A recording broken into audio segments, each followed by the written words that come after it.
Un jeune aide une dame à traverser la rue, et ce qu'elle révèle sur son passé change complètement sa vie. Mais avant de continuer notre histoire, pensez à vous abonner à la chaîne. Pierre, un jeune étudiant universitaire à Paris, rentrait chez lui après une longue journée de cours. Le crépuscule baignait les rues de la ville d'une lumière dorée, tandis que le bourdonnement constant des voitures et des passants emplissait l'air.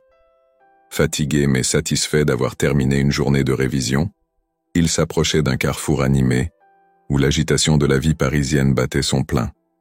C'est à cet instant qu'il la vit. Une vieille dame, visiblement en difficulté, se tenait sur le trottoir, scrutant la rue avec une certaine hésitation. Ses mains, tremblantes, agrippaient une canne, tandis que ses yeux plissés tentaient de jauger la distance entre elle et l'autre côté de la rue. Les voitures défilaient à une vitesse inquiétante et elle semblait paralysée par le flot ininterrompu de véhicules. Sans réfléchir, Pierre se dirigea vers elle. Ses instincts le poussèrent à agir. « Madame, avez-vous besoin d'aide pour traverser ?» demanda-t-il avec douceur. La vieille dame, Marie, leva les yeux vers lui, surprise mais visiblement soulagée. « Ah, jeune homme, je n'aime pas déranger. Mais cette rue est bien plus mouvementée qu'elle ne l'était dans mes souvenirs. » Il offrit son bras, que Marie saisit doucement, et ensemble ils se frayèrent un chemin à travers le passage piéton, esquivant les voitures qui semblaient impatientes de reprendre leur course. Arrivé de l'autre côté, Marie le remercia d'un sourire chaleureux. « Vous êtes bien gentil, jeune homme, jeune. Je n'accepte pas souvent l'aide des autres, mais il y a quelque chose dans votre regard qui m'a rassuré. » Il sentait une aura mystérieuse autour de cette femme, quelque chose qui éveillait en lui une curiosité inattendue. Marie acquiesça doucement, regardant les immeubles qui bordèrent la rue. « Oui, je vis à Paris depuis très longtemps, mais il y a certaines choses que je ne reconnais plus. La ville a changé tout comme moi. » Sa voix se teinta de nostalgie, mais elle évita d'en dire plus, comme si une barrière invisible l'empêchait de plonger dans les détails. Pierre, bien que curieux, n'osa pas insister. Pourtant, quelque chose lui disait que cette rencontre était bien plus qu'une simple coïncidence. Le silence qui suivit n'était pas inconfortable, mais plein de promesses, comme si une porte venait de s'entr'ouvrir sur un secret que le monde avait oublié. Marie le regarda une dernière fois avec une intensité dans les yeux qui semblait traverser les années. « Merci encore, jeune homme. On ne sait jamais où une simple rencontre peut mener. Prenez soin de vous. » Puis elle commença à s'éloigner lentement, laissant Pierre derrière elle plongé dans ses pensées. Alors qu'elle disparaissait dans la foule, Pierre ne pouvait s'empêcher de se demander quel genre de vie cette vieille dame avait pu mener. Qui était-elle vraiment? Quel genre d'événements avait-elle traversé? Il sentait au fond de lui que ce n'était que le début d'une histoire qui allait bouleverser sa vie. Alors que Pierre regardait Marie s'éloigner, il fut soudain envahi par un sentiment étrange. C'était comme s'il avait laissé passer une occasion précieuse, un moment unique qui, d'une certaine manière, demandait à être prolongé. Il accéléra son pas, rattrapant la vieille dame qui marchait lentement, son dos légèrement courbé sous le poids des années. « Madame, excusez-moi » commença-t-il, incertain de ce qu'il voulait vraiment dire. « Peut-être. Aimeriez-vous discuter un peu? Vous avez parlé de votre vie à Paris, et je suis vraiment curieux d'en savoir plus. Je ne voudrais pas vous déranger, mais si cela ne vous dérange pas, je pourrais vous accompagner un peu. » « Très bien, vous pouvez m'accompagner un moment. J'habite juste à côté. » Pierre ressentait une atmosphère particulière en marchant à ses côtés, une sensation qu'il n'avait jamais connue, comme si chaque pas le rapprochait d'une vérité qu'il n'aurait jamais osé imaginer. Marie, observant son jeune compagnon du coin de l'œil, finit par briser le silence. « Vous savez, j'ai vécu toute ma vie ici à Paris. J'ai vu cette ville changer, évoluer, traverser des moments que vous ne pouvez qu'imaginer à travers vos livres d'histoire. Mais ce que vous ne savez peut-être pas, c'est que j'ai aussi joué un petit rôle dans ces changements. » Marie sourit légèrement, une expression douce mais fatiguée sur son visage. On pourrait dire ça. À cette époque, personne n'était vraiment prêt pour ce qui nous attendait. On devait improviser, prendre des décisions rapides, parfois au péril de nos vies. Mais il faut bien le dire, les souvenirs sont complexes. Certaines choses sont mieux oubliées. Je ne suis revenu à Paris que récemment, après avoir passé beaucoup de temps à l'étranger, reprit Marie d'une voix plus calme. J'avais besoin de m'éloigner de tout ce que cette ville me rappelait. Mais en même temps, Paris fait partie de moi. Il y a des choses auxquelles on ne peut échapper, n'est-ce pas? Ils arrivèrent finalement devant un petit immeuble ancien, son entrée décorée de fleurs fanées qui avaient probablement vu de meilleurs jours. « Voici chez moi », dit-elle doucement. « Merci pour votre compagnie, jeune homme. Cela faisait bien longtemps que je n'avais pas parlé à quelqu'un avec autant de liberté. J'aimerais vraiment en savoir plus, si cela ne vous dérange pas. Très bien. Si cela vous intéresse tant, revenez demain. Il y a peut-être encore quelques souvenirs que je pourrais partager avec vous. Mais soyez prêt, jeune homme. Les histoires que je pourrais vous raconter ne sont pas toujours faciles à entendre. Qu'avait-elle vécu durant la guerre? Et pourquoi sentait-il que d'une manière ou d'une autre, sa propre vie allait être changée par cette rencontre inattendue? Les réponses viendraient peut-être demain, mais pour l'instant, il ne pouvait qu'attendre avec impatience ce que Marie lui dévoilerait. Le lendemain matin, Pierre se réveilla avec un sentiment d'anticipation. Les paroles de Marie résonnaient encore dans sa tête, et il ne pouvait s'empêcher de réfléchir aux implications de ce qu'elle avait évoqué.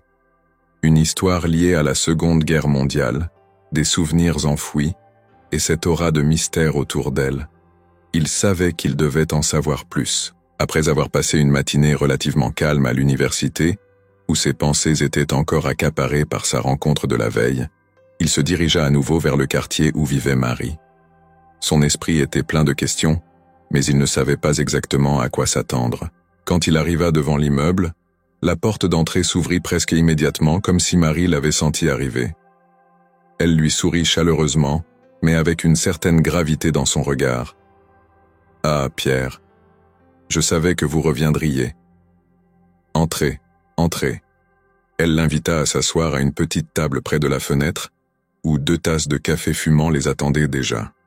« Alors, vous avez vraiment envie de connaître mon histoire, n'est-ce pas ?» demanda-t-elle, ses doigts frôlant sa tasse de café. « Très peu de gens me demandent cela. Oui, j'ai réfléchi à ce que vous avez dit hier. Ce que vous avez vécu semble important, et je suis curieux de savoir ce que cela signifie. Vous avez mentionné la guerre. Étiez-vous vraiment impliqué dans la résistance française? Dès les premiers jours de l'occupation, nous avons vu des amis disparaître, des voisins arrêtés. Il était impossible de rester les bras croisés. Mon père a commencé à imprimer des tracts pour la résistance, et je les distribuais discrètement à travers Paris. Je suis devenue messagère pour un réseau de résistants. » Elle marqua une pause, son regard se perdant dans le passé. À cette époque, nous ne savions jamais si nous allions rentrer à la maison le soir. Chaque jour pouvait être le dernier. Avec tant de dangers autour de vous. Il faisait partie de l'aviation américaine et avait été capturé par les Allemands, mais il s'était échappé lors d'un transfert. Il était blessé, affamé, et il s'est retrouvé dans les rues de Paris, sans aucun endroit où se cacher. Il avait besoin d'aide, et je l'ai ramené dans un des lieux secrets de la résistance. Je lui ai apporté de la nourriture, des vêtements, et j'ai soigné ses blessures. Nous avons passé des semaines ensemble, à vivre dans la clandestinité. Vous avez sauvé sa vie. Quelque chose de non dit, quelque chose que Marie hésitait à partager. « Pourquoi me racontez-vous cela maintenant ?» demanda-t-il finalement, brisant la tension. Marie prit une profonde inspiration, comme si elle s'apprêtait à dévoiler un secret gardé trop longtemps. « Parce que vous devez savoir, Pierre. » Il y a une raison pour laquelle je vous dis tout cela. Une raison pour laquelle vous avez croisé mon chemin hier. Sur l'image en sépia, on voyait une jeune femme qui ressemblait fortement à Marie dans sa jeunesse, aux côtés d'un homme grand, aux traits marqués par la guerre. L'homme souriait, et dans ses yeux brillait une lueur familière, quelque chose que Pierre ne pouvait pas tout de suite identifier. Marie le regarda avec une gravité qu'il n'avait jamais vue chez elle auparavant. « Ce soldat, John, n'était pas un inconnu pour vous. Il est lié à vous, plus que vous ne le pensez. Mais cela, je vous l'expliquerai demain. » Il quitta l'appartement de Marie dans un état de confusion totale, une multitude de questions tourbillonnant dans son esprit. La réponse qu'il attendait semblait sur le point de bouleverser toute sa vie. Les révélations de Marie tournoyaient dans l'esprit de Pierre alors qu'il marchait dans les rues de Paris, essayant de trouver un sens à tout ce qu'elle venait de lui confier. Il avait du mal à comprendre comment cet inconnu, ce soldat américain, pouvait être lié à lui, la guerre, l'occupation, la résistance. Tout cela semblait si loin de sa propre réalité. Et pourtant, les mots de Marie avaient planté une graine de doute. une graine qui ne cessait de grandir à mesure qu'il réfléchissait. Le lendemain matin, Pierre se réveilla après une nuit presque blanche. Ses pensées étaient hantées par la mystérieuse promesse de Marie. Qu'allait-elle encore lui révéler? Comment pouvait-elle connaître quelque chose de si intime à son sujet, alors qu'ils ne s'étaient rencontrés que quelques jours plus tôt? Il devait savoir. Il se prépara rapidement et sortit de son appartement, se dirigeant à nouveau vers la maison de Marie. En arrivant devant la porte de son immeuble, Pierre hésita un instant, pris par une vague de nervosité. Il avait l'impression que franchir cette porte allait le faire basculer dans un autre monde, celui du passé, rempli de secrets enfouis. Il inspira profondément et frappa à la porte. Marie l'accueillit avec son sourire habituel, mais cette fois, quelque chose dans son regard trahissait une tension. Elle savait que ce qu'elle s'apprêtait à révéler allait bouleverser Pierre, et elle semblait porter le poids de cette responsabilité sur ses épaules. « Bonjour Pierre », dit-elle calmement. « Entrez, nous avons beaucoup à discuter. Vous avez parlé de ce soldat, John. Vous m'avez montré cette photo. Que représente-t-il pour vous? Et comment pourrait-il être lié à moi? Quelque chose que je n'ai partagé avec personne depuis la fin de la guerre. Mais avant cela, laissez-moi vous poser une question. Que savez-vous de votre père? » Sa mère lui avait dit que son père était décédé quand il était très jeune, dans des circonstances qu'elle avait toujours évité d'évoquer.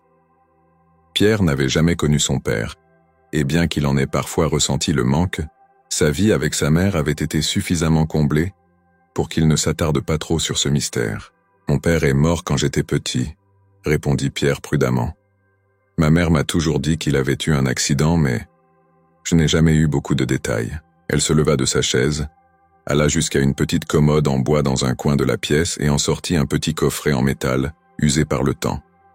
Elle le posa délicatement devant Pierre. « Ce que vous vous apprêtez à découvrir pourrait changer tout ce que vous croyez savoir sur vous-même, Pierre, » dit-elle avec une gravité dans la voix. « Ce coffret contient des souvenirs de ma vie pendant la guerre, mais il contient aussi quelque chose qui vous concerne directement. » À l'intérieur, il trouva des photos jaunies par le temps, des documents anciens, mais aussi une lettre scellée d'un cachet de cire rouge. Sur l'enveloppe, son prénom était écrit avec une calligraphie soignée. « Pierre. » C'est une lettre que John m'a confiée avant de partir. Il savait qu'il ne reviendrait peut-être jamais. Cette lettre était destinée à son fils, un fils qu'il n'a jamais eu la chance de connaître. Il espérait un jour retrouver cette femme, mais la guerre les a séparés. Son père, cet homme qu'il n'avait jamais connu, cet Américain qui avait combattu dans une guerre à des milliers de kilomètres de chez lui, était la clé d'un passé qu'il n'avait jamais soupçonné. Sa tête tournait. Ce n'est pas possible, balbutia-t-il. Ma mère ne m'a jamais rien dit. Pourquoi ne m'a-t-elle jamais parlé de cela? Vous devez l'ouvrir quand vous serez prêt, dit Marie doucement. John voulait que vous sachiez qu'il vous aimait, même s'il ne vous a jamais rencontré. Parce que je vieillis, Pierre, et certains secrets ne doivent pas mourir avec nous. Vous avez le droit de connaître la vérité, même si elle est douloureuse, mais il savait aussi qu'il ne pouvait plus l'ignorer. Il leva enfin les yeux vers Marie, le cœur lourd mais déterminé. Je vais l'ouvrir, mais pas maintenant. J'ai besoin de temps pour comprendre tout cela. La vérité est parfois un fardeau, mais elle est aussi une libération. Ses pas étaient lents, presque hésitant. Alors qu'il s'éloignait, l'enveloppe scellée bien serrée dans sa poche. Les mots de Marie résonnaient encore dans son esprit. John était son père. Cet homme dont il ignorait jusqu'à l'existence avait joué un rôle crucial dans l'histoire de la guerre. Comment pouvait-il tout simplement intégrer une telle révélation? La journée passa dans une sorte de brouillard. Pierre était incapable de se concentrer sur ses études ou de parler à ses amis. Chaque fois qu'il tentait de se distraire, l'image de la lettre revenait, insistant pour qu'il l'ouvre. Mais il n'était pas prêt. Il avait l'impression que lire ces mots changerait tout, et il ne savait pas s'il était prêt à faire face à cette nouvelle réalité. Le soir venu, alors qu'il marchait le long des quais de la Seine, essayant de trouver un peu de paix dans la tranquillité de l'eau, son téléphone vibra. Un message. Il s'agissait de Marie. « Pierre, j'aimerais vous voir demain. Il y a encore des choses que je dois vous montrer. Venez à 10 heures. J'ai quelque chose à vous proposer. » Pourtant, Sa curiosité et ce besoin irrépressible de comprendre l'emportèrent. Il répondit rapidement qu'il viendrait. « Entrez, Pierre, dit-elle calmement, l'invitant à s'asseoir à la table habituelle.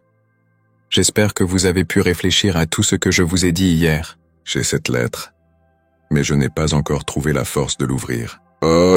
Son avion a été abattu par les Allemands parce qu'ils avaient découvert l'importance de ce qu'il transportait. Ce n'était pas un simple soldat en fuite, c'était un maillon essentiel dans la chaîne qui devait mener à la libération de Paris. Chaque mot de Marie lui donnait l'impression d'être en pleine intrigue historique, comme si les pièces du puzzle commençaient enfin à s'assembler. Lorsque John est arrivé à Paris, blessé et affaibli, poursuivit Marie, il savait qu'il ne pourrait pas mener à bien la mission seul. Alors, il m'a confié les informations. C'était un code secret, des plans qui devaient être transmis à Londres. Et j'ai réussi à les faire sortir du pays. Marie, cette vieille dame qui l'avait aidé à traverser la rue, il y a à peine quelques jours, avait joué un rôle clé dans la résistance française. Il avait devant lui une héroïne, même si elle refusait probablement ce titre. Et c'est là que vous intervenez, Pierre, ajouta-t-elle soudain, tirant Pierre de ses pensées. Je vous ai raconté cette histoire pour une raison bien précise. Ce passé que j'ai gardé en silence pendant toutes ces années n'est pas simplement mon histoire. Il est aussi le vôtre. John vous a laissé un héritage, et il est temps pour vous de le découvrir. Sans poser davantage de questions, Pierre se leva et emboîta le pas de Marie. Ils quittèrent l'appartement en silence et marchèrent à travers les rues de Paris. La vieille dame semblait savoir exactement où elle allait, chaque pas mesuré, chaque direction choisie avec soin. Pierre ne put s'empêcher de se demander où tout cela les mènerait. Après une longue marche, ils arrivèrent dans un quartier ancien du centre de Paris, où les bâtiments semblaient avoir traversé les siècles sans jamais céder au temps. Marie s'arrêta enfin devant un bâtiment imposant, abandonné depuis longtemps. Ses murs décrépits portaient encore les traces d'une époque révolue, et ses fenêtres étaient scellées par des planches de bois. « Nous y sommes » dit-elle en fixant l'entrée verrouillée. Pierre regarda autour de lui, perplexe. « C'est ici ? Mais qu'est-ce que cet endroit ? C'est ici que j'ai caché John et d'autres résistants. Ici que les informations vitales ont été envoyées. C'est ici que tout a commencé. » Il était arrivé au point de non-retour. Marie tendit la main, touchant les murs comme si elle retrouvait un vieil ami. « Il est temps que vous connaissiez la vérité, Pierre. Cette histoire n'est pas encore terminée, et vous êtes celui qui doit la poursuivre. » Pierre resta figé devant l'imposante façade du bâtiment abandonné. Il était là, debout, aux portes d'un passé qu'il n'avait jamais soupçonné. Marie s'approcha lentement de la grande porte en bois, usée par le temps et marquée de graffitis. Elle sortit une petite clé en métal, ornée de vieilles gravures, qu'elle inséra dans la serrure, comme si elle l'avait fait des milliers de fois auparavant.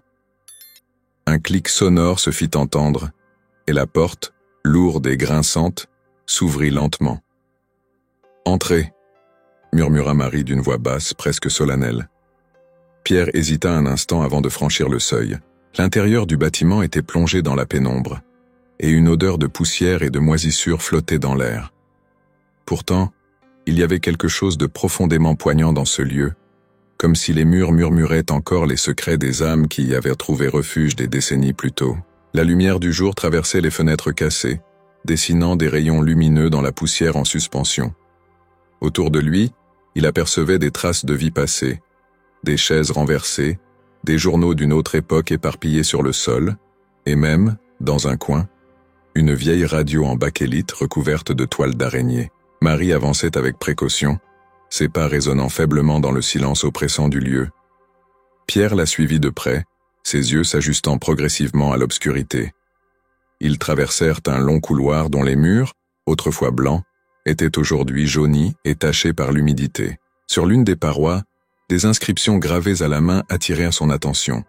Des noms, des dates, des mots d'espoir et de désespoir, laissés là par ceux qui avaient lutté dans l'ombre contre l'occupation. Marie s'arrêta enfin devant une porte en métal à moitié défoncée. « Ici » murmura-t-elle en posant la main sur la poignée rouillée. « C'est ici que tout a commencé pour moi. » Sur cette table, des cartes jaunies et des documents oubliés étaient encore étalés, comme si le temps s'était arrêté. Pierre s'avança lentement, sa gorge nouée par l'émotion. Il s'approcha de la table et observa les documents. Ce qu'il vit lui fit l'effet d'un coup de poing. Des cartes de Paris pendant l'occupation, des plans détaillant des itinéraires clandestins, et des noms, des centaines de noms écrits à la main. Tous appartenaient à des membres de la résistance. Marie se tenait à côté de lui, son regard plongé dans le passé.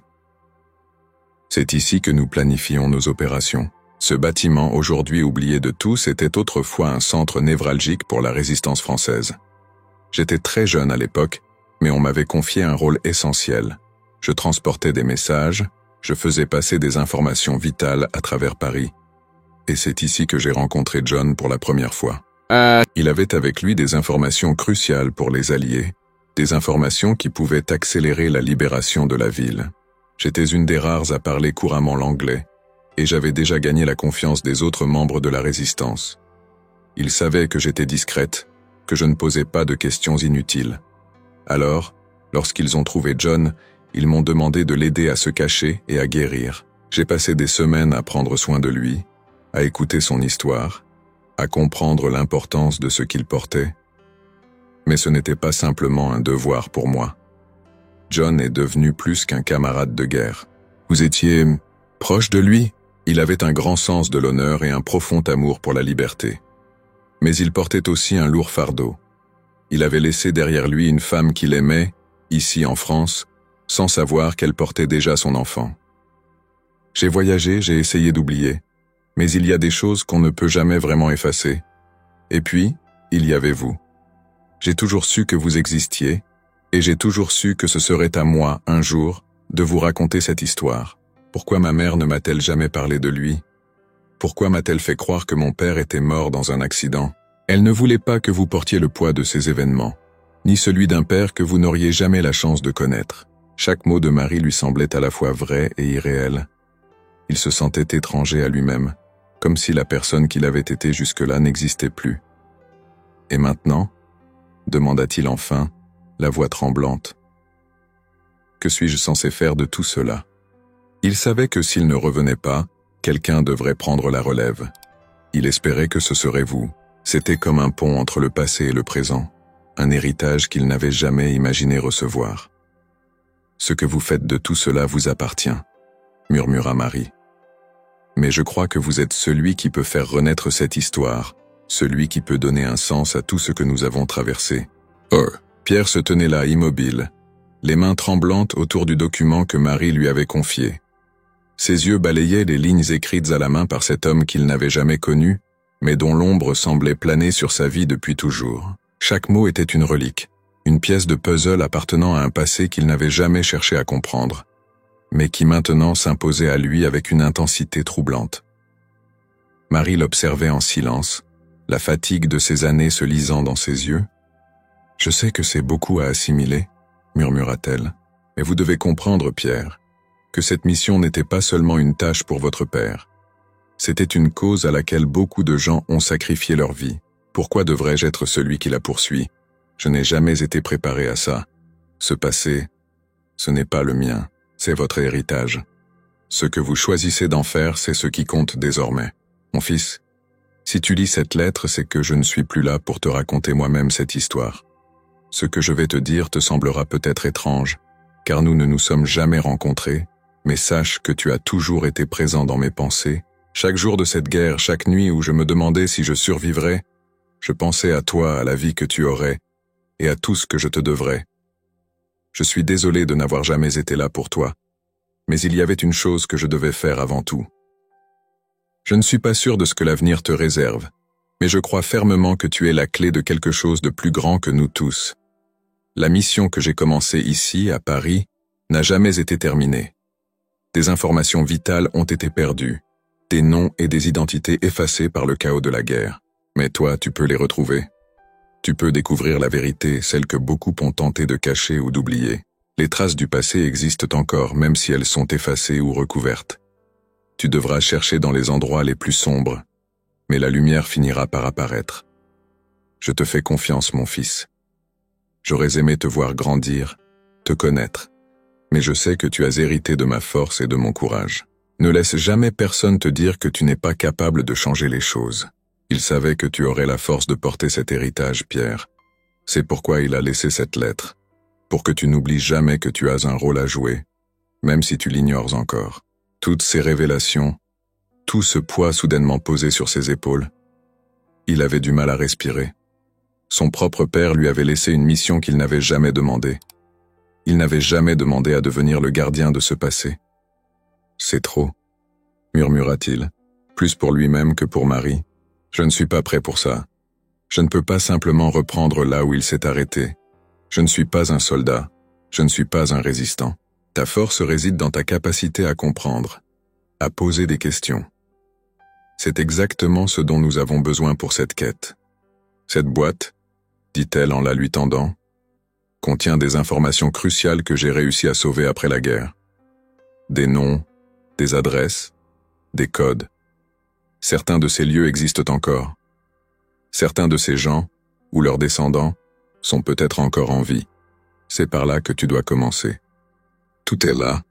Certains noms ont été effacés de l'histoire officielle, mais ici, ils ont été préservés. Les histoires de ces gens ne pouvaient pas rester dans l'ombre, oubliées par le temps. Il ferma doucement la boîte et leva les yeux vers Marie. « Je vais le faire », déclara-t-il avec une résolution qu'il n'avait pas encore ressentie jusque-là. « Je vais retrouver ces gens, je vais comprendre ce qui s'est passé et terminer ce que mon père a commencé. » Chaque pas qu'il faisait résonnait dans les rues silencieuses de Paris, comme si la ville elle-même partageait le poids du secret qu'il venait de découvrir. Le carnet, les documents, et surtout la lettre de son père. Tout cela formait un puzzle complexe dont il ignorait encore les contours. Ses pensées étaient un tourbillon de doutes, de questions sans réponse et d'émotions conflictuelles. Il savait qu'il venait d'accepter une mission importante, celle de découvrir des vérités oubliées, mais il ne pouvait s'empêcher de se demander s'il avait pris la bonne décision. Cette responsabilité était-elle vraiment la sienne à porter ? Son père, cet homme qu'il n'avait jamais connu, avait-il le droit de lui imposer un tel fardeau ? Et surtout, qu'allait-il faire de ces informations une fois qu'il les aurait découvertes ? De retour chez lui, Pierre s'assit à son bureau, la boîte métallique posée devant lui. Il l'ouvrit une nouvelle fois, parcourant du regard les vieilles cartes et les noms inscrits sur les pages du carnet. Il y avait des visages inconnus, des histoires de vie qui lui semblaient si éloignées de la sienne. Pourtant, il savait que ces histoires faisaient en partie d'un tout, un réseau complexe de liens tissés dans l'ombre de la guerre, des vies ordinaires, transformées par des événements extraordinaires. Il sortit la lettre de son père de la poche de son manteau et la relut encore une fois, lentement, mot par mot. Les mots de John semblaient résonner différemment maintenant, comme si leur sens devenait plus clair. Pourtant, il n'arrivait toujours pas à se défaire de ce sentiment d'injustice. Pourquoi n'avait-il jamais su tout cela auparavant ? Pourquoi sa mère avait-elle gardé le silence pendant toutes ces années ? Pourquoi lui avoir caché l'existence de son père et cette mission inachevée qu'il devait désormais reprendre ? Un mélange de colère et de tristesse envahit son cœur. Il se leva brusquement, repoussa la chaise et se mit à marcher nerveusement dans son petit appartement. Il était partagé entre deux réalités. Celle de l'homme qu'il avait été jusqu'à présent, étudiant en histoire à Paris, menant une vie simple et relativement paisible, et celle qu'il commençait à découvrir, un héritier d'un passé marqué par la guerre, les sacrifices et les secrets cachés. Il sentait le poids de cette double identité peser sur ses épaules, l'étouffant presque. D'un côté, il voulait continuer à mener sa vie comme avant, sans se laisser entraîner dans cette histoire complexe et douloureuse. Mais d'un autre côté, il ne pouvait ignorer l'appel de son père, cet homme qui lui avait laissé un message d'espoir et de responsabilité. Il sortit sur son balcon cherchant à apaiser son esprit dans l'air frais de la nuit parisienne. Les lumières de la ville brillaient au loin, mais il ne les voyait pas vraiment. Son regard était perdu dans le vide, son esprit cherchant une direction à suivre. « Qu'est-ce que je suis censé faire ?» murmura-t-il pour lui-même, espérant qu'une réponse viendrait de quelque part, même si ce n'était qu'un murmure du vent.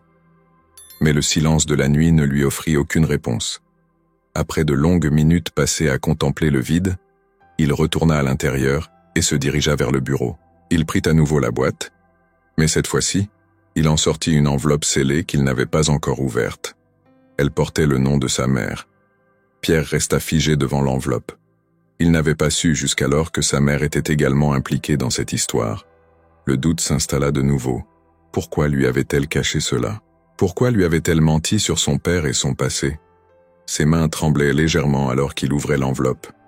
À l'intérieur, une lettre rédigée d'une écriture fine et élégante, qu'il reconnaissait comme étant celle de sa mère.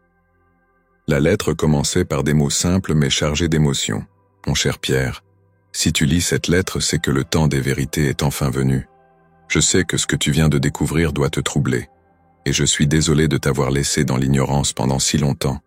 Mais il est des choses que je ne pouvais te révéler avant que tu sois prêt. Il était un homme profondément aimant, mais la guerre l'a emporté loin de nous avant que nous puissions construire une vie ensemble. Il m'a laissé avec toi, et tu as été le plus grand bonheur de ma vie. Mais je ne voulais pas que l'ombre de cette guerre te suive. Je pensais qu'en te cachant la vérité, je te protégerais du poids de ce passé. Peut-être ai-je eu tort, et si c'est le cas, je m'en excuse profondément. Mais maintenant qu'il savait la vérité, il ressentait un mélange complexe d'amour et de trahison. John t'aimait, même s'il ne t'a jamais connu. Et aujourd'hui, je crois que tu as le droit de connaître ce passé. Tu es prêt, mon fils. Tu es plus fort que tu ne le penses. Je sais que tu trouveras ton propre chemin à travers ces histoires oubliées. Je suis fier de toi, toujours. C'était comme si ces mots renfermaient un poids plus lourd, une signification plus profonde, maintenant qu'il savait ce qu'elle avait gardé en elle pendant toutes ces années. Pierre replia la lettre et la serra contre lui, laissant ses émotions le submerger. Il se rendit compte que la colère qu'il avait ressentie contre sa mère se dissipait lentement, remplacée par une profonde compréhension. Elle avait fait ce qu'elle pensait être le mieux pour lui. Elle avait tenté de le protéger d'une réalité qu'elle jugeait trop dure pour un enfant. Mais maintenant, il n'était plus un enfant. Il était prêt à affronter cette vérité, à embrasser l'héritage de son père et à faire la paix avec son passé. Le lendemain matin, après une nuit d'insomnie à réfléchir à sa décision, Pierre se leva avec un nouveau sentiment de détermination. Il s'habilla rapidement et prit avec lui la boîte, la lettre de son père et le carnet. Il savait désormais que pour avancer, il devait plonger plus profondément dans cette histoire. Il devait trouver les personnes, les lieux et les souvenirs que le temps avait enterrés. Mais avant tout, il devait retourner voir Marie. Elle était la clé qui lui permettrait d'ouvrir les portes du passé, et il avait encore tant de questions à lui poser. Surtout, il savait que c'était elle qui pourrait le guider dans cette quête qui n'était désormais plus seulement celle de son père, mais bien la sienne. Après une nuit tourmentée, le visage de Pierre reflétait à la fois fatigue et détermination. Les révélations des derniers jours pesaient lourdement sur son esprit, mais quelque chose avait changé en lui. L'incertitude et le doute qui l'avaient d'abord paralysé semblaient s'estomper, remplacés par une volonté farouche d'aller jusqu'au bout de cette quête. Il ne pouvait plus fuir ce que son père et sa mère lui avaient légué. Il était temps d'affronter la vérité, de découvrir ce que l'histoire avait dissimulé pendant tant d'années. Ce matin-là, après s'être préparé en silence, Pierre attrapa la boîte métallique contenant les documents précieux qu'il avait récupérés chez Marie. Il prit également la lettre de son père, qu'il avait lue et relue à maintes reprises, mais qui continuait de le hanter. Chaque mot, chaque phrase semblait s'imprimer en lui, comme un rappel constant du chemin qu'il devait désormais emprunter. Il prit une profonde inspiration et quitta son appartement.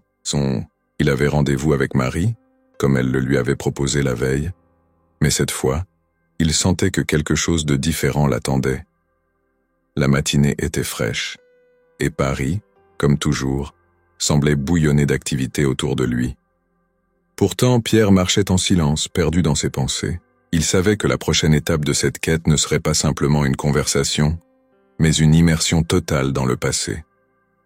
Il arriva devant l'immeuble de Marie, son cœur battant à un rythme soutenu. À peine eut-il frappé à la porte que Marie l'ouvrit, comme si elle l'avait attendu depuis des heures. « Pierre, entre », dit-elle calmement, son regard attentif à la tension qui pesait sur les épaules du jeune homme. « J'imagine que tu as beaucoup réfléchi depuis hier. J'ai lu la lettre de ma mère et celle de mon père. Tout ça commence à prendre sens, mais je sais que je n'ai pas encore toutes les réponses. Tu as déjà fait un grand pas en acceptant de te confronter à ce passé. Mais il y a encore beaucoup à découvrir, et ce que tu apprendras pourrait être difficile à accepter. Je veux savoir ce qu'il s'est passé, tout ce que mon père n'a pas pu achever. Je veux comprendre qui il était vraiment, et pourquoi tout cela a été dissimulé pendant si longtemps. Elle en sortit une petite boîte de cuir, beaucoup plus usée que celle que Pierre avait en sa possession. Elle la posa délicatement sur la table, avant de l'ouvrir. À l'intérieur se trouvaient de vieilles lettres, des photos en noir et blanc, ainsi qu'une petite enveloppe cachetée avec le même sceau que celui trouvé sur la lettre de John. « Cette boîte, » dit Marie en la poussant doucement vers Pierre, « contient les derniers souvenirs de ta mère et de John. Je les ai gardés en sécurité, dans l'espoir que, lorsqu'un jour tu serais prêt, tu puisses les découvrir. Il y a des informations ici qui te guideront. Ce sont des endroits où ton père s'est rendu pour mener à bien sa mission, » expliqua Marie. Certains de ces lieux ont été des refuges pour des résistants, d'autres des centres de transmission clandestins. Certains de ces lieux existent encore, d'autres ont été oubliés, mais ils renferment tous des secrets que le temps n'a pas complètement effacés. Mais ces informations n'ont jamais atteint leur destination finale. C'est là que tu interviens. C'était la première fois qu'il voyait une image de ses parents ensemble. Il ne put s'empêcher de ressentir une étrange émotion, la tristesse de ne pas avoir connu cet homme, mêlée à la curiosité de découvrir tout ce qu'il avait laissé derrière lui.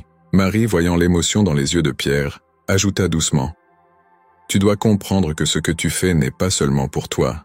Tu donnes voix à ceux qui n'ont jamais pu parler, à ceux dont les histoires ont été oubliées par l'histoire officielle. »« Je suis prêt, » dit-il finalement, avec une détermination claire dans la voix. « Où dois-je commencer ? C'est là que ton père a rencontré certains des membres les plus influents du réseau. Ce sera un bon point de départ. Aujourd'hui, il regorgeait de galeries d'art, de boutiques branchées et de cafés animés, mais sous ces rues pavées se cachèrent des histoires de résistance, de rébellion et de survie. Pierre et Marie marchaient côte à côte, leurs pas résonnant sur les pavés, alors qu'ils se rapprochèrent de l'adresse inscrite sur la note de John. « C'est ici », murmura Marie en s'arrêtant devant une vieille bâtisse étroite aux volets clos.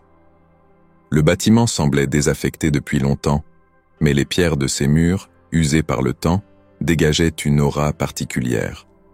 Pierre se sentit étrangement connecté à cet endroit, comme si une part de lui reconnaissait les lieux.